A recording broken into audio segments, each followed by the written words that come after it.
What's going on, everybody? This is MDENT313, and I'm back at y'all with another one. Listen, what I want to talk about is why does Errol Spence versus Sebastian Fundora continue to get pushed back? That's the question that I want to know. Now, I hear certain things from, content creators that's more knowledgeable in the sport of boxing than myself say that PBC is going through financial issues.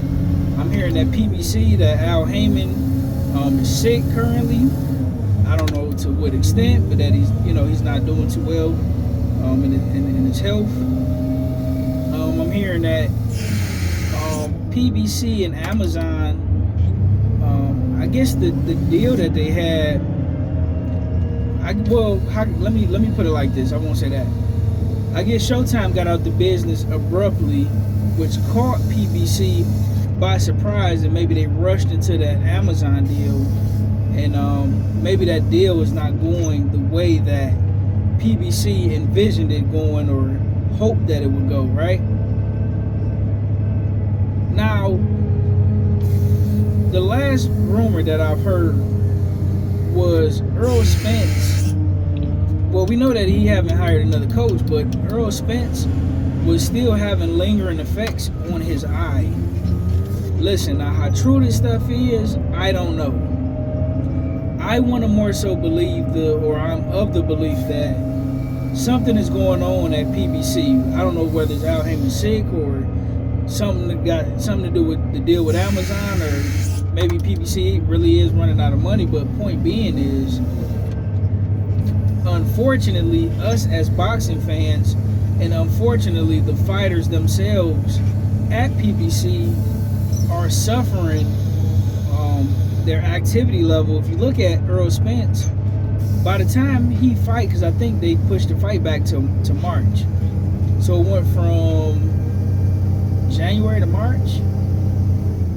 When you look at Errol Spence, by the time he fights Sebastian Fundora, he's gonna been out the ring for 2 years. And then when you look at Fundora, he's gonna be out the ring for a whole year. So both these guys are coming in on injuries, coming in from inactivity. Errol Spence still need to hire a coach. Who knows what's going on at the PBC? Jamal Charlo, he let the cat out the bag on the interview that he did on Fight Hype when he was calling out Demetrius Andrade when he said that Al Heyman was sick. So, man, it's just, as a boxing fan, it's so frustrating because we're watching a lot of our potential Hall of Famers, or who was on the Hall of Fame trajectory, we're watching a lot of their careers rot away from inactivity, right? Any veteran to tell you how important activity is, especially as you get older.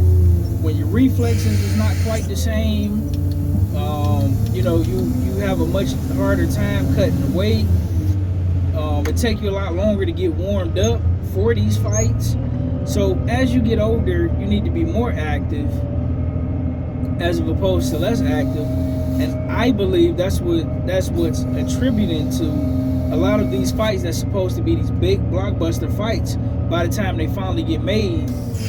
But then when we actually get the product in the ring, they don't perform the way that we expect for them to perform due to inactivity, right? Also bad matchmaking, right?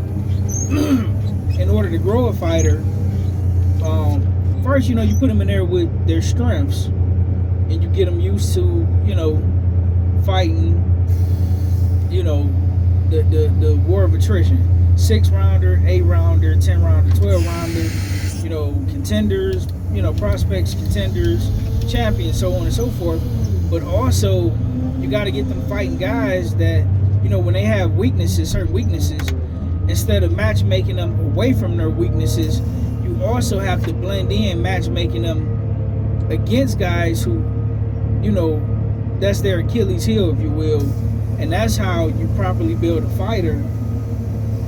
So if a guy is bad against fighting southpaws, you put him in there with a southpaw, who don't have much punching power, and then, you go from there.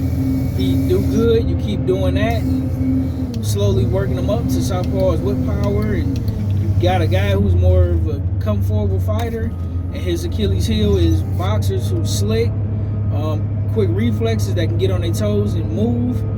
You got to match him up against those type of guys with no power, and vice versa. You know, I'm not going to spend all day giving you the examples because I'm pretty sure you get the point, but you know, it's sad for Errol Spence because Errol Spence and Deontay Wilder are my favorite fighters, and to see these guys not being as active as they should be, like with the Deontay Wilder when he fought Joseph Parker had fought 4 times in a year, so that by the time he came back against Deontay Wilder, he was sharp, but Wilder was extremely inactive.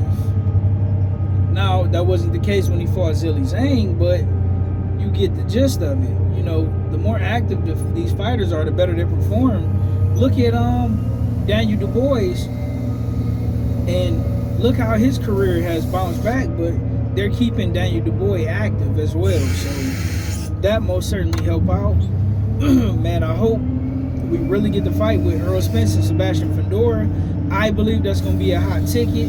I believe Errol Spence will win. I believe Errol Spence is not only going to win, but he's going to win by stoppage to the body, late 9th round. But hey, it's going to be an awesome fight. Sebastian Fundora is tough, long, rangy, power, aggressive. So that's going to be a tough fight. And I can't wait to see it. And unfortunately for us as boxing fans, we gotta wait till March. What can you do? This is the wacky sport of boxing. Let me know what you guys think in the comment section. Like, share, and subscribe. With that being said, I'm out. Peace.